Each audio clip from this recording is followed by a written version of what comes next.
Welcome to session Q3. This is a live roundtable. It's entitled What Happens After Publication? Reflections on the Evolution of WAC Teaching, Research, and Collaborative Writing Practices.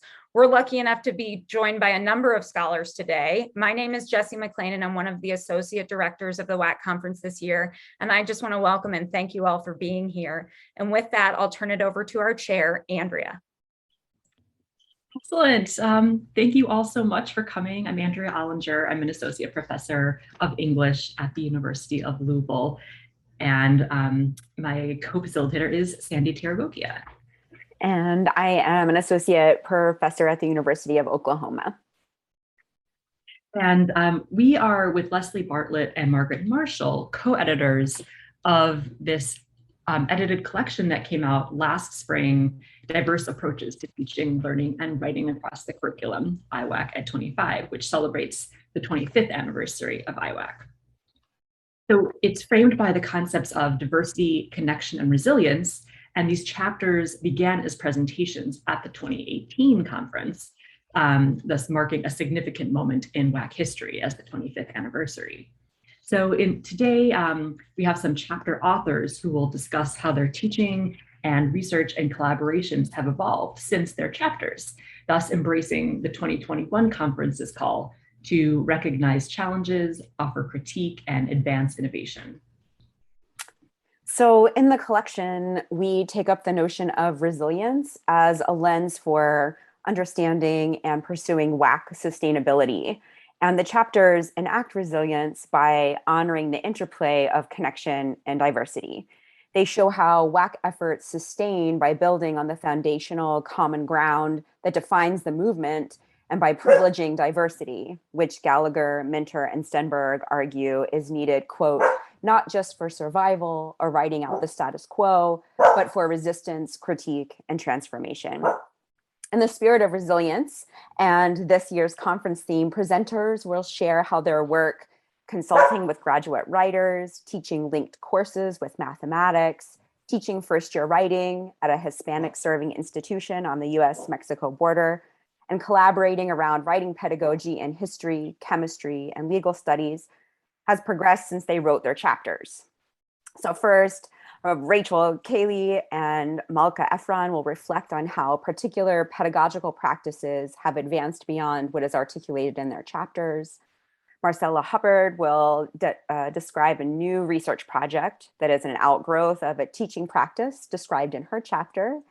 And Phyllis Conn, James Croft, and Joseph Serafin will reflect on the successes and challenges of their collaborative research, writing, and publication. We have created a Google Doc that Sandy has put in the chat, and I have it here too. And it includes the presentation titles. You can get a peek at that, and presenter bios. And we invite you to use this document to record your comments, your questions as you listen to each chat. Oh, and did I say that we've put the chapter that people are talking about, how their work has advanced since in here too. So we thought that this would just create further opportunities for engagement since we don't have that much time. And we'll use your notes, your questions, your comments to facilitate the Q&A at the end of the session. So Sandy, your turn. So I'll start by introducing our first speaker. So Rachel Cayley's talk is called Reflections on Teaching the Publication-Based Thesis, Balancing Patterns and Particularity.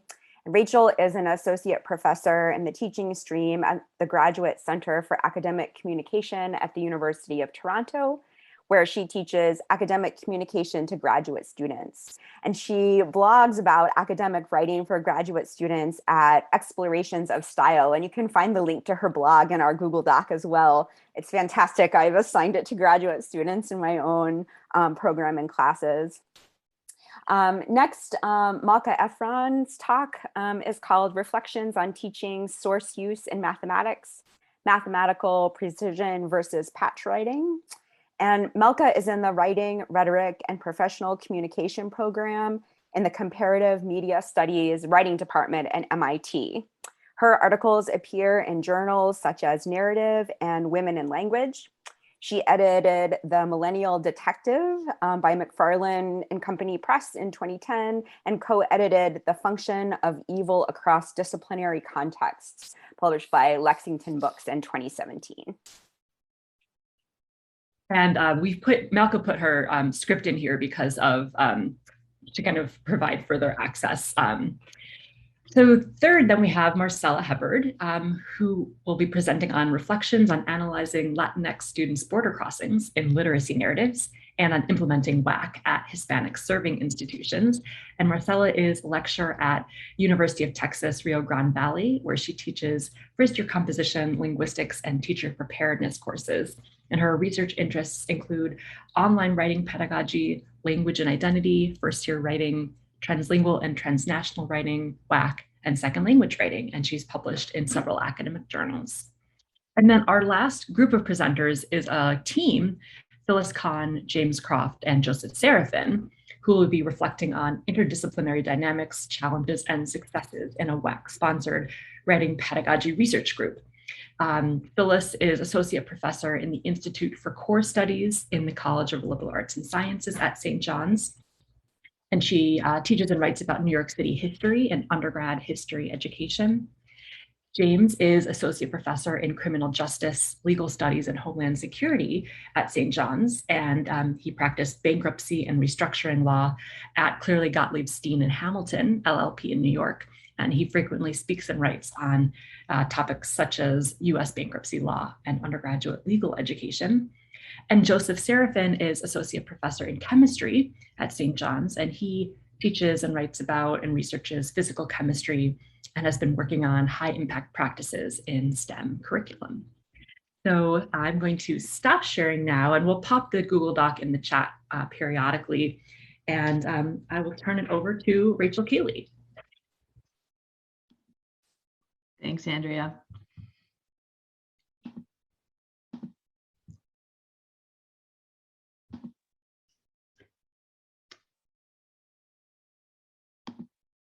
Okay, thanks everyone.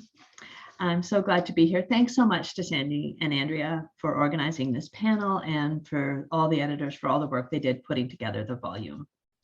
So my chapter in the volume was really about the publication-based thesis and more deeply about trying to create a more formal understanding of how we teach certain elements of the thesis. And in establishing that topology, I felt that I was making a step forward, but I also wondered if there might be some downside to it, which led me to this question.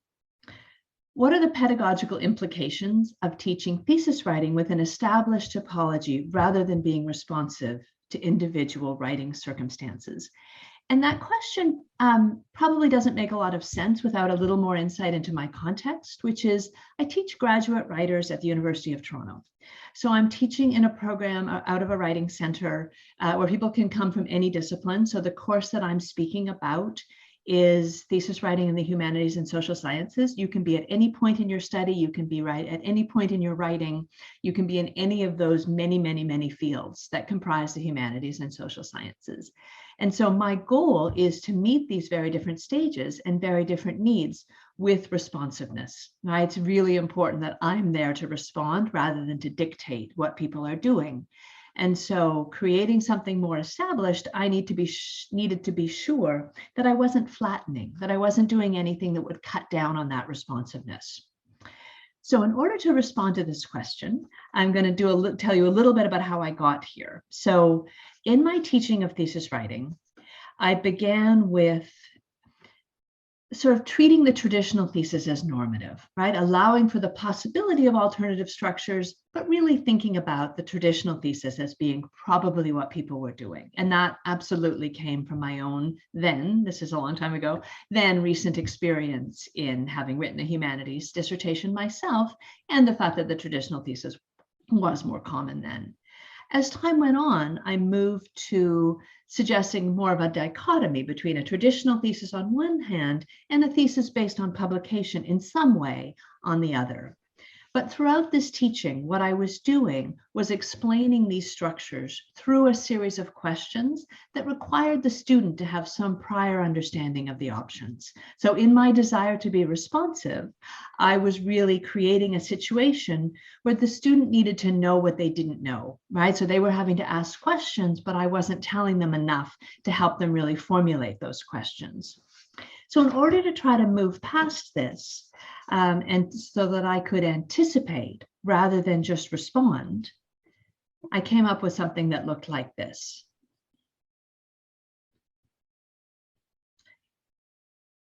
A continuum that had the traditional thesis on one side, then moved through the publication-based thesis, and ultimately to the portfolio thesis.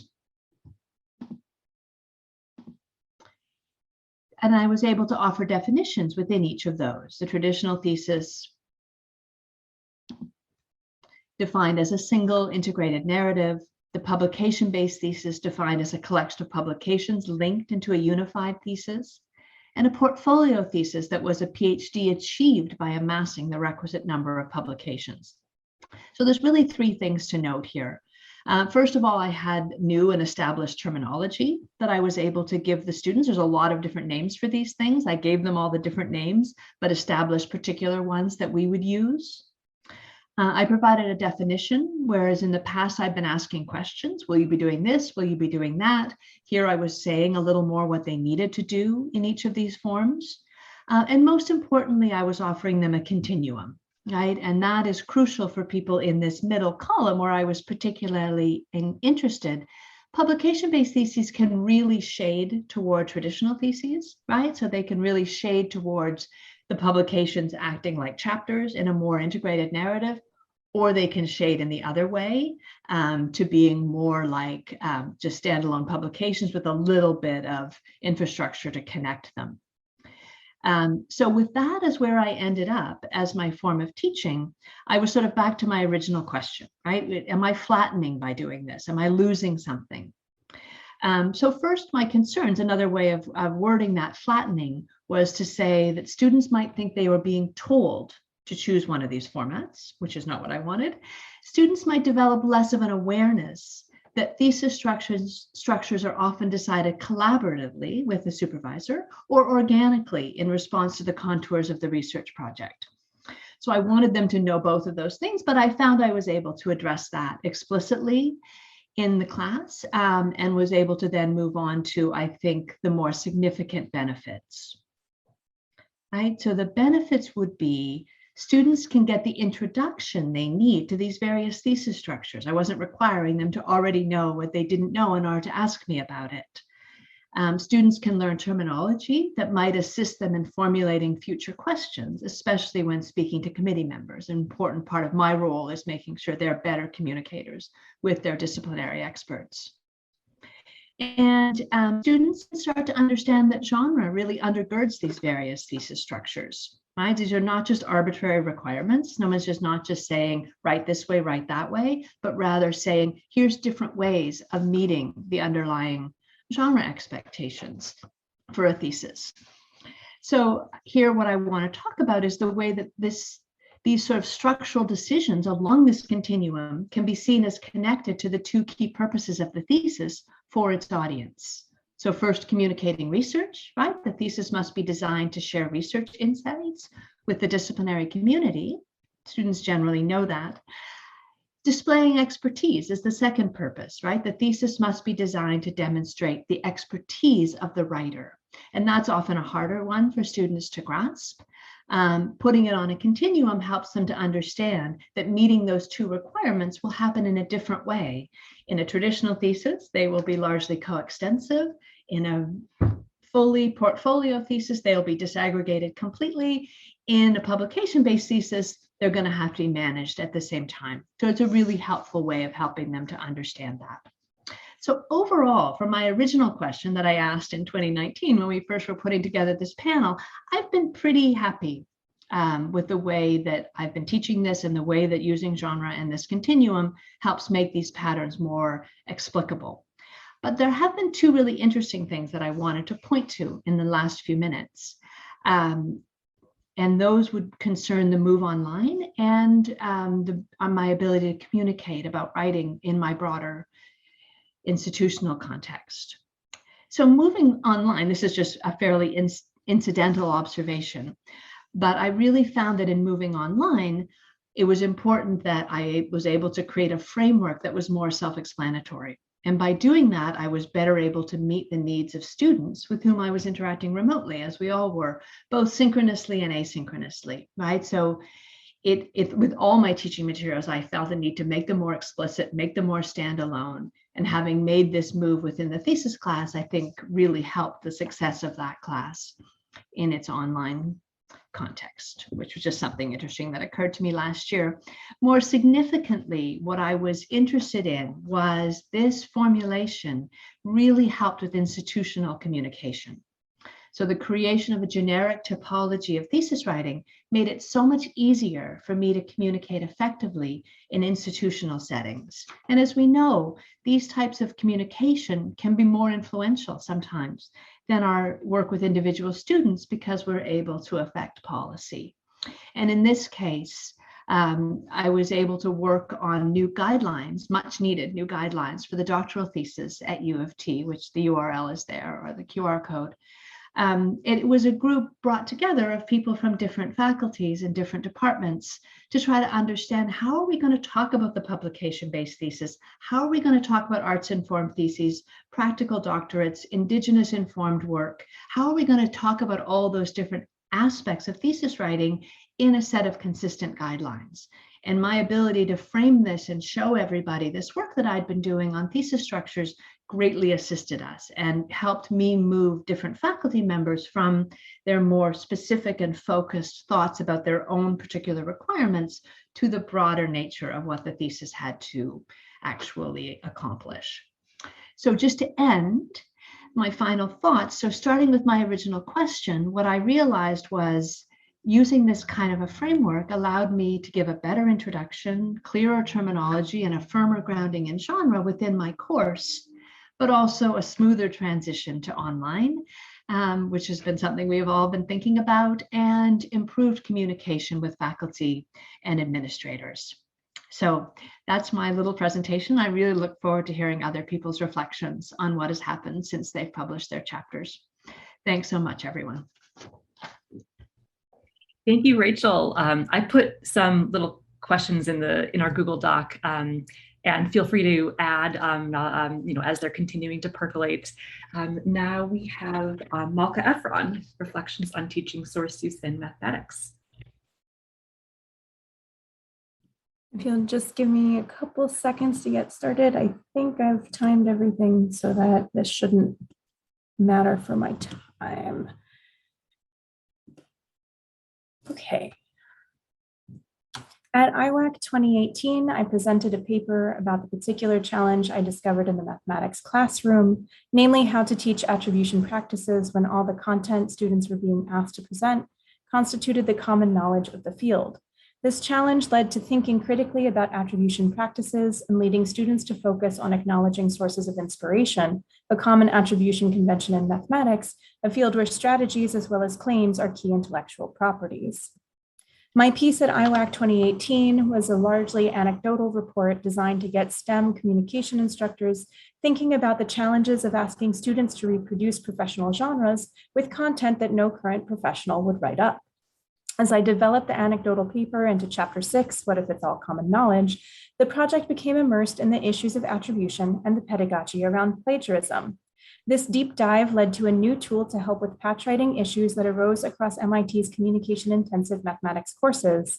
I begin by sharing the exigence for developing this tool before I share the tool itself. In spring 2019, around the time I was finalizing my chapter for the IWAC collection, one of the mathematics seminars I was attached to had a spate of papers that demonstrated too close copying in their draft submissions. The students' narratives of how their papers came to reproduce the language of their sources made it unclear if they were engaging in intentional plagiarism or patch writing, which Howard defines as entry-level manipulation of new ideas and vocabulary without sufficiently making it their own. Some students admitted they had pasted in portions of the sources as placeholder text that they had forgotten to revise, and thus these drafts became teachable moments on more productive writing processes. However, some students did not, or at least claimed not, to understand why what they had produced was unacceptable, and one even expressed belief that the goal was to copy and paste from other works. All these responses demonstrated that simply policing for closely replicated texts, Turnitin was floated as a solution, would not resolve any of these issues. What kind of writing prompt lends itself to these kinds of student reactions? These seminars, while not teaching common knowledge as in the introductory courses of my prior focus, ask students to produce summary papers, that is, papers that summarize the work of others akin to a literature review in other fields. Because the students are being asked to summarize the work of others rather than generate their own solutions to problems, there are many opportunities both for intentional plagiarism, for example, lack of time leading to copying, and unintentional plagiarism, students' failure to recognize what language is particular to mathematics and what language is particular to the author. It is probable that at least one of these cases was an instance of intentional plagiarism, a student, whether for lack of time or lack of initiative, trying to pass off others' work as original work. The clear majority, however, were evidence of a variety of level of misunderstanding the professional work of summary in mathematics, ranging from students assuming they were being asked to quote extensively to students not being able to distinguish between mathematical precision and mathematicians' styles. To help you see this distinction, let me walk you through an example. The proof that the square root of 2 is a rational number. This is a pretty well-known proof that many students will have seen prior to entering one of our classrooms. It is attributed to Euclid and is a classic example of a proof method called proof by contradiction. Thus, it is one that has been written and rewritten many times and can clearly illustrate what is and isn't necessary for mathematical precision. Here are two samples of a proof for the square root of 2 is irrational. The one on the left is the first Google hit when searching the terms, the square root of 2 is irrational. The one on the right was written for a non-credit workshop I co-ran this past January. Both examples use the same proof strategy, namely proof by contradiction. That is, they assume the converse of what they are trying to prove, then arrive at contradictory results.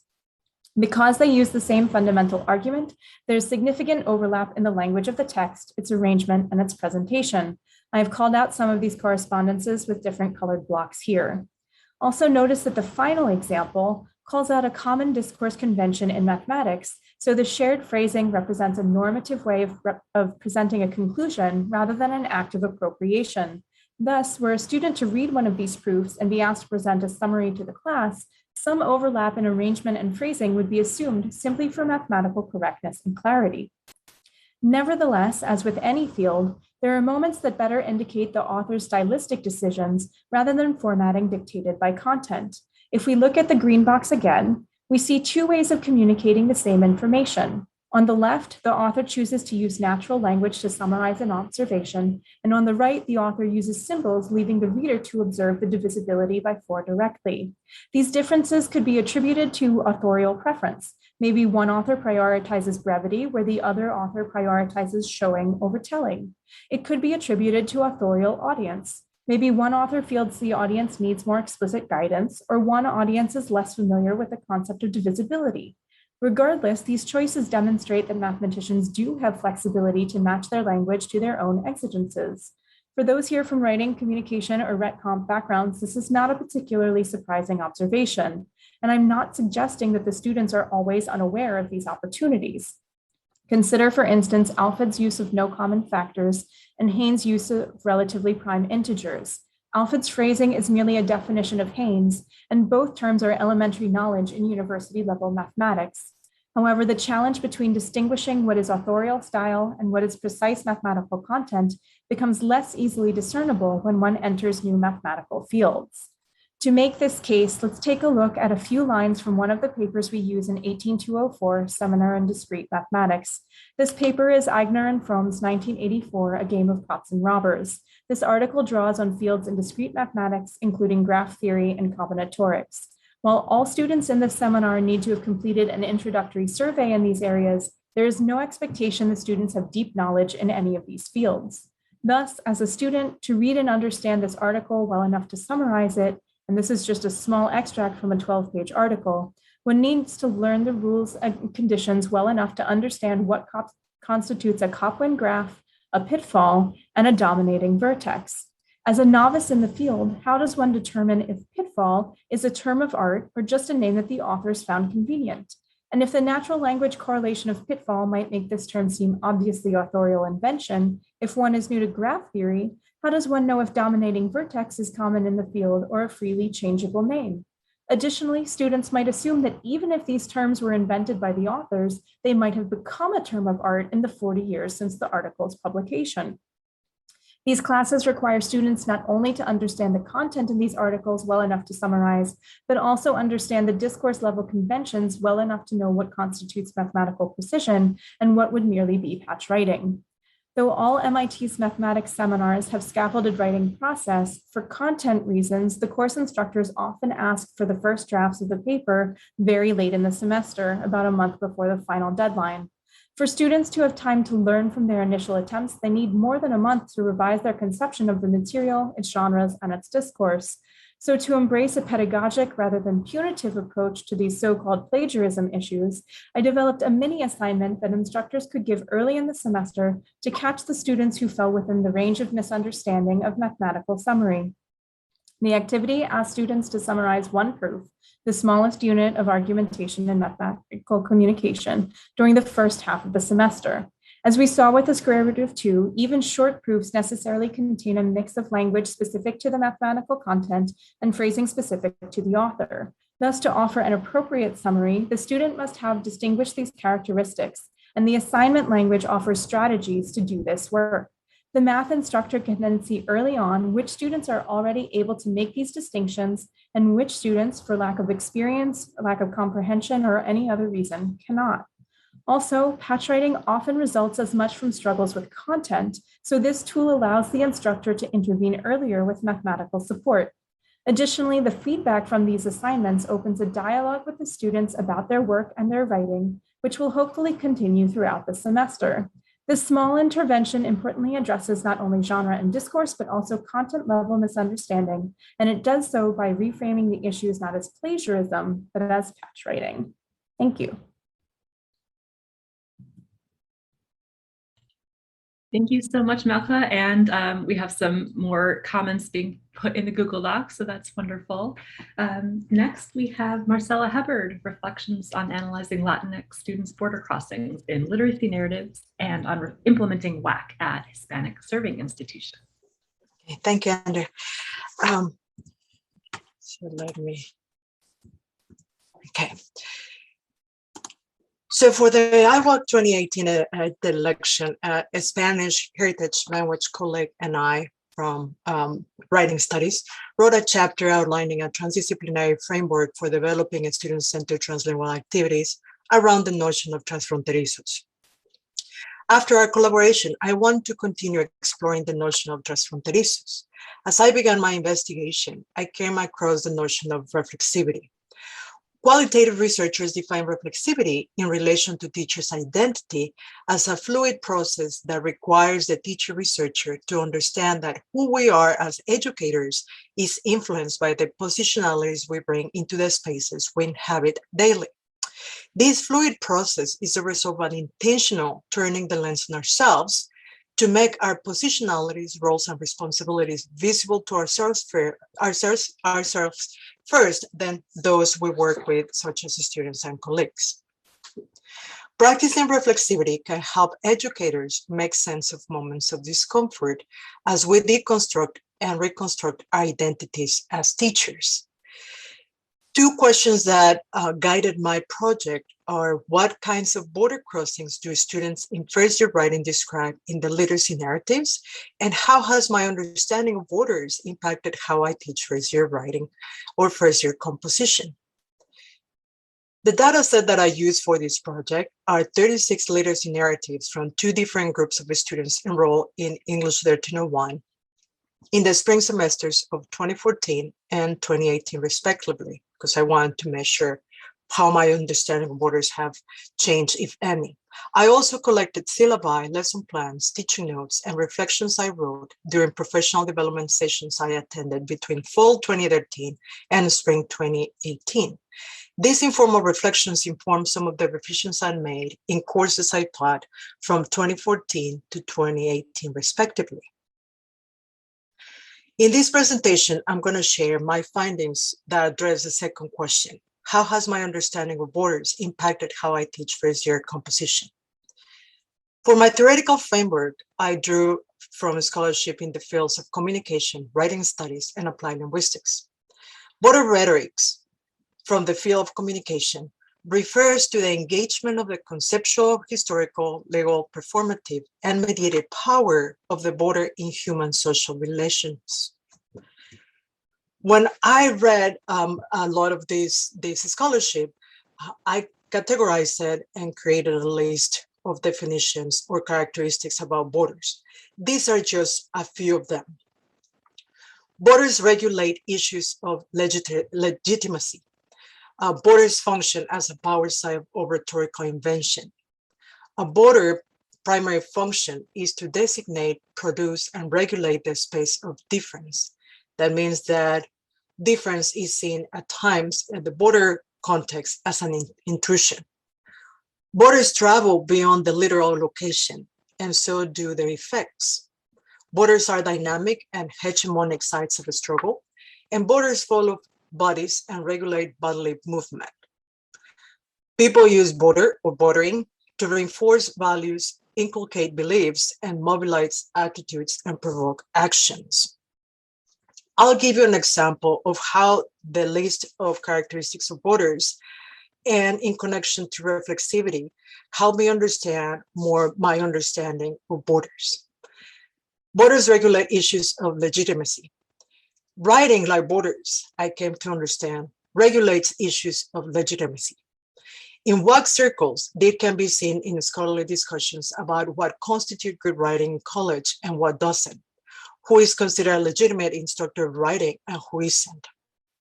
Because writing relies on language, as educators, our language ideologies and practices can border students linguistically and racially. And that led me to linguistic discrimination. That can constitute linguistic discrimination, defined as the ideologies and practices enacted implicitly, more often than not, to conform, normalize, and reformulate an unequal and uneven linguistic power between language users. Linguistic discrimination affects monolingual people. There's been studies when they have studied white students from rural areas, and when they entered the academy, their dialects come into tension and they are discriminated against academic writing. But linguistic discrimination is magnified when a speaker is multilingual and shuttles between different languages and language varieties. This form of linguistic discrimination can take two forms. One that that even can be present in the classroom. One is linguistic invisibility. In linguistic invisibility gives a language and a type of writing a central role while keeping other languages in the periphery and completely unacknowledged. Linguistic stereotyping is another form of linguistic discrimination.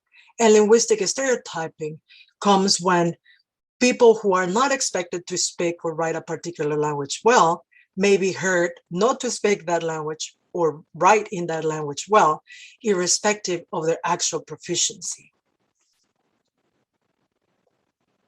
So as I was building my understanding of borders and linguistic discrimination, and these at least two types of linguistic discrimination, I came to discover that having a multilingual identity and being multilingual did not make me embrace linguistic diversity in the writing classroom. I tried to eradicate linguistic difference in the classroom, despite that my context is multilingual. I teach at a historical serving institution located in the U.S.-Mexico border, where 90.5 as of fall 2020 students, the student body, identify Hispanic. And many of these students self-identify linguistically as second language learners, monolingual English speakers, bilingual and biliterate, fluent writers in English and Spanish or other languages, semi-bilingual or other fitting categories.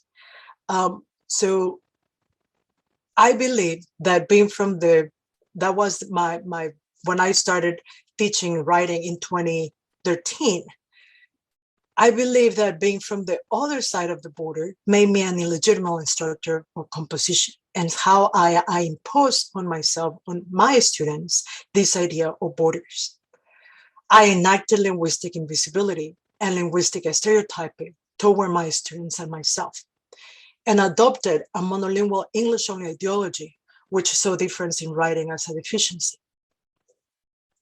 Part of that, and what affected, is also that the scholarship that I was reading from mainstream composition describe multilingual writers and languages, define languages as fixed, and present this idea of the native speaker and monolingualism as the norm for students and faculty language practices. But in 2016, when I attended a professional development session about language difference in writing, which I discussed in the chapter in the edited collection, I started to be exposed to other type of theories. And throughout the years, 3 notions have helped me start shifting my views of limiting view of borders and opening more. One of the notions is world Englishes. This is an umbrella term that challenges traditional notions of English standardization and ownership. And this helped me to explain the presence of language variation in writing and speaking that I saw in my students. Standard academic English is not the norm, but it's considered a variation, and therefore there are multiple academic Englishes. Translingualism as an ideology views language difference as the inescapable norm of language use instead of monolingualism. Through this notion, this ideology helped me explain why I see language variation specifically in writing in my students, my bilingual students, my monolingual students from different backgrounds. And these variations are not exclusively in English. And translanguaging, a theory that argues that bilingual or multilingual speakers possess one unitary linguistic system instead of 2, help me embrace and incorporate linguistic practices that allow these students, monolingual-like and bilingual, to draw on their linguistic repertoires. So what are the implications of my study for WAC practitioners? Well, through reflexivity, I learned that can help WAC practitioners to make sense of moments of discomfort as they deconstruct and reconstruct their identities as teachers. Our teaching practices are shaped by what we believe at a certain point in our discipline. Language is never neutral. If not careful, our language practices can border writerly identities. Linguistic borders travel and regular bodily movement regardless of ethnic and linguistic backgrounds. So students that are multilingual, and all of us we have now in the classroom, and even monolingual from different backgrounds, social class, or rural, ethnic versus urban, okay? If not careful, we can impose linguistic borders because they travel.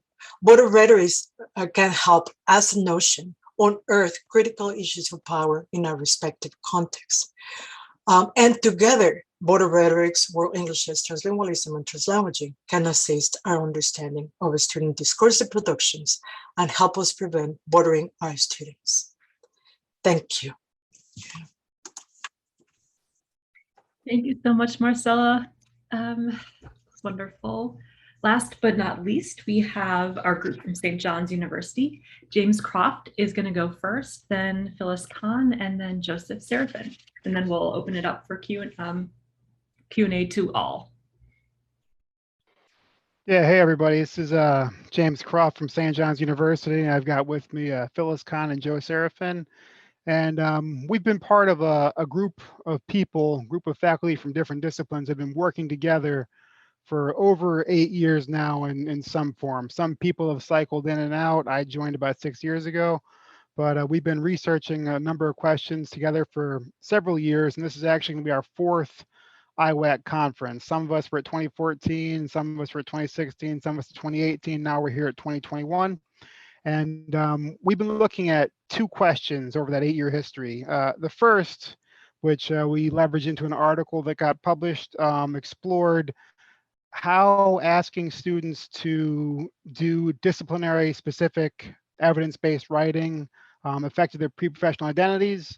And then second, and this is the project that landed in the IWAC at 25 chapter, was our exploration into how effective our efforts to teach students discipline-specific evidence-based writing could be improved by trying to get the students to connect those principles of disciplinary effective writing with their prior writing experiences. And we want to speak today about two things. We're going to do so from our individual perspectives. First, the successes for each of us that have stemmed from this research and this collaboration. And then second, how our participation in St. John's WAC and this collaborative research we did together has affected our personal research agendas. So I'm going to go first, then Phyllis, then Joe. So when I think about the success of participation in WAC for me and the success of this research agenda for me, what comes to my mind is this process, working with these people for the past 8 years, has been really hugely influential in my development as a young professor and a young program director. So a bit about me: I'm a lawyer. I do not have a PhD. I was not trained in teaching. I got a full-time teaching job, teaching legal writing to undergrads directly from industry. My most recent job before teaching was I was a bankruptcy attorney, a restructuring attorney. And I joined the WAC program in my second year at St. John's. And in hindsight, you know, that was really useful to me to be together with Phyllis and Joe and Ann and all those people, because they introduced me to the kinds of things I suspect that, you know, PhDs are trained in their PhD process. You know, readings on pedagogy. It gave me a chance to talk with more seasoned professors about teaching practice, and it helped me contextualize what I was doing in my courses and in my program with what is being done in other courses and the larger St. John's education, which in hindsight, it was very surprising to me how difficult it is to gain that perspective from solely inside your own program when you're only working with people like yourself. So it helped socialize me as a young professor. It also helped socialize me as a young program director. Unfortunately, the year that I was hired, my program director became terminally ill. So day one of year 2 on the job, I was a program director tasked with, you know, creating an assessment plan, executing assessment, managing those kinds of things. And I don't think I could have done that without the context that my participation in WAC and this research group helped me gain. So that's my big success from this 8 years of working with these folks, is socialization as a young professor and socialization as a young program director, and then research. So we did a lot of things, looked at a lot of stuff. One of the themes that sort of our research boiled down to was, one of many, was we were asking students for their insights into what effective writing is and seeing what we could do with that. I've gotten away from that, but I think that was a useful question for me to ask, because it helped me understand and process how the students are thinking about writing, which helped me become a more efficient and effective teacher in the classroom. And then also looking forward, this work that I've done with Phyllis and Joe and Ann in the St. John's WAC community really piqued my interest in the nuts and bolts of the assessment of undergraduate legal writing. And that's where I'm focusing my research efforts right now. And that's where I think I'll be focusing my research efforts for the next couple of years. So those are my successes from the St. John's WAC program in this particular cooperative project. And that's how it's affected my research. Phyllis. Thank you, James. Just a couple of shout outs from me. One to someone here, Michelle Udis, who has been a supporter of our group and has shown a lot of interest in our work over the years. So thank you, Michelle. And also to Ann Geller, who I don't think is here at this session, but who we would not have been able to do a fraction of this, without Anne, who's been director of writing across communities at St. John's for, I think, close to 15 years now, or something along those lines. James, I'm going to push back just a little bit about something you said about us being taught to do things when we were earning our PhDs. Mostly we're not. So again, this is one of those debts that we owe to the WAC program at St. John's, is helping all of us understand this. For my part of this, I'm a historian, and thinking about effective writing in history. Before we did this project, I think I thought that effective writing was something that even historians would agree among themselves what it is and what it looks like, and when it's not effective and so on. And through this project and my colleagues and working with Ann Geller, I've learned not only is there not agreement between different disciplines, even among those of us in one discipline, there can be discrepancies in how we think about effective writing. For going forward, one of the things that I have become engaged in on our campus is our work with high impact practices. And some of the work that I'm looking at with that with some other colleagues is how we know whether our high impact practices are really promoting equitable results among our student body. And I think the answer mostly is we don't know. We assume that they are because we have a very diverse student body, and we think, in writing intensive courses are high impact practices. Therefore, they must have this equitable impact, but we don't really know that. So working with some other colleagues, we're trying to disaggregate some data to see if there's anything that we can learn about the effects of high impact practices on different student populations. And James and Joe and I are just beginning a conversation about how we might do that as a kind of a follow-up to some of our work together. So I'll turn it over to Joe at this point. Hello, everyone. I'm going to sort of pick up as a chemistry department faculty member where these sort of WAC discussions, how that sort of percolated into my department. I know a lot of people are involved in WAC centers and are interested in sort of that dissemination.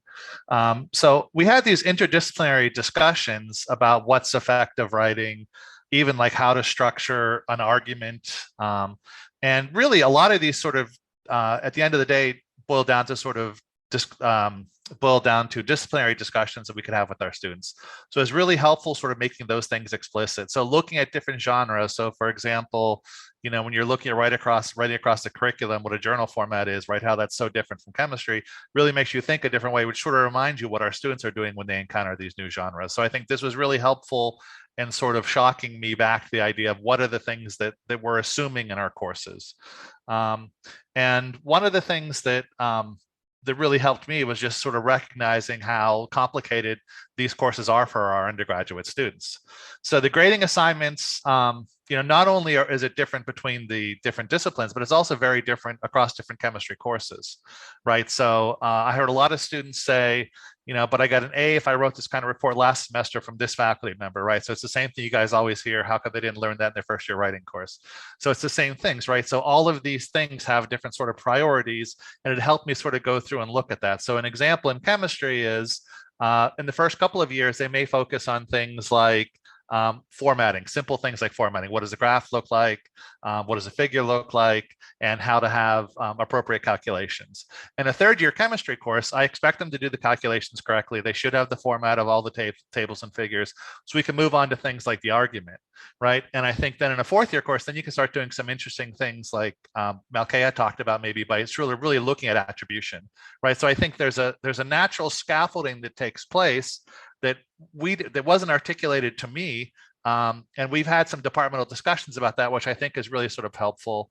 But more importantly, I'm able to sort of convey that to the students to say, look, this is what's different in this course. I think a really good way to convey that difference is to sort of with rubrics. I think rubrics are a good way to sort of show what you value to the students. I think it's important to show how something's different. I will also say, recognize that in a course like analytical chemistry, even the genre is quite different, right? So they're very concerned about precision and reproducibility.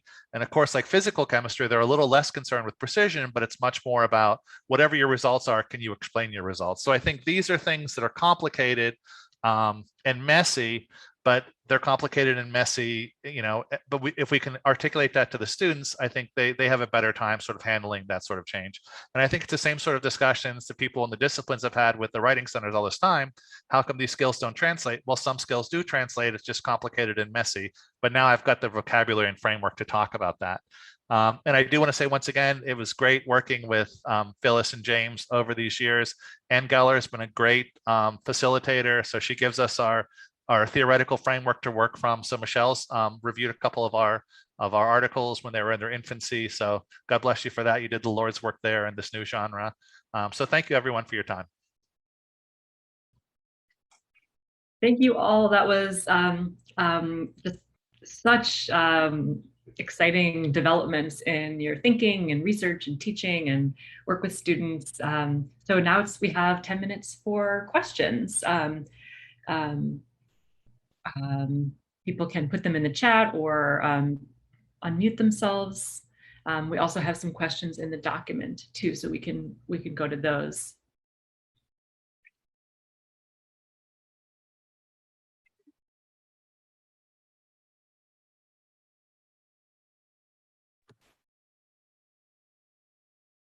Hi. Well, if nobody else wants to start, I enjoyed all of these presentations. I teach writing at the University of Denver, and I also had a question for Marseille Hebbard. I also do a lot with world Englishes and translingualism, translanguaging, and I was just wondering if you had some specific examples of how that kind of shift was reflected in particular assignments, particular student projects, or just some commenting practices maybe on student papers. Yes, thank you for the question. Yes, it involved some of the things that have changed, and I can put some links to some material in the Google document in just a second. But the readings that I implement, for example, I have made modifications in that there's more representation in how and with the things that we read about first year writing that include articles, scholarly articles from a variety of authors, not only in a specific group of ethnic group or language group. Also, the prompts, how I write, I to reflect my context, but also to serve monolingual and bilingual students alike. I allow the students, or I invite the students, not I don't allow it. I invite the students to write in a variety of languages. So if they are interested in doing the literacy narrative in a language other than other than English, they can do it. I have a student who wants to do it in Chinese, and I don't speak Chinese. But in the true spirit of translingualism, I said, yeah, you can do it. But to help me out, let's use English as a lingua franca. And you need to write a little paragraph explaining what your narrative says. So he did that. And then I have colleagues from China in our department. So I took the literacy narrative and the reflection, the short reflection of English. And I asked my Chinese colleague, can you just look at it and let me know, what it says? And so my colleague explained to me, and it reflected what he was explaining in the paragraph. So based on that, because of audience awareness, and we were looking at, doing the project and targeting it and a specific audience, and he wanted to target people back home. So it makes sense to write in Chinese because of that. So I link it, and it's not like I don't open the class like whatever goes, but try to link it to genre and audience awareness. That's how I implement language, and said, well, who's your audience? And some of the students, because of the location of my institution, they want to target communities across the border in the US side, in the Mexico side. So it makes sense to write in Spanish. And so we're trying to work out that way. So I don't know if I answer, but I revise because one of the conflicts that I have is that I'm not teaching linguistics, I'm teaching writing. And so subject matter is important. So how to implement language without turning first year writing into a language course. So so I revise some of my exercises and to reflect the subject matter of writing using Bford expert knowledge framework. And I added the language portion of it. And so so I can share, a revised version of that exercise just right now in the chat, in the document, the link, so you can see it. And I would love to have feedback. But thank you for your question. Thank you very much. I hope I answered it. Oh, exactly. Yeah. Thank you. Thank you. Your questions?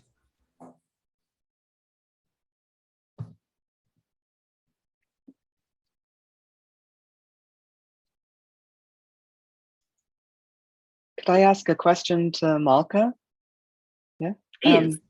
Okay, thank you. I thought you were, everyone's work is so interesting, but I was interested to know whether the students in your courses, or the students that you spoke with, or other faculty have spoken with, were they familiar with the idea of patch writing, or did they just kind of see like it's either plagiarism or it's not, or how did they see it? So I've commented a little bit on this in the document, but I'll summarize more quickly here. We have I'm losing the term for spread out, diffused vertically integrated writing curriculum at MIT. And while our department works largely with many different programs across the curriculum, there's not a requirement to pair with us for any individual course. So I tend to work with students within the majors. So after they've already sort of had the gen ed writing component, which I think might be the locus of where terms like patch writing, if they get used, are introduced. I don't know that we make a point of that, because every class that we teach in is a disciplinary class that has a writing intensive component. We don't have anything that's just first year writing as such. And so there is a chance that students have learned this language, but probably not. And especially since a lot of these gen ed versions that they're meant to be taking prior to taking their courses in the majors are taught not in collaboration with us, but like the humanities and social sciences staff feel themselves largely competent to teach writing themselves, or at least writing in their disciplines themselves, which I'm, sure they are.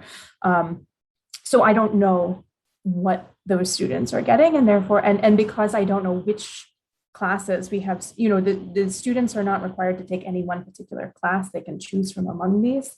I don't necessarily know what a cohort of student is coming in with. I haven't had an opportunity to use the word patch writing, particularly with my students. I have made a point of introducing it to my colleagues to reframe how they're thinking about things. So on some level, the way I presented my talk is more the meta-pedagogic level, not necessarily the student-facing instruction.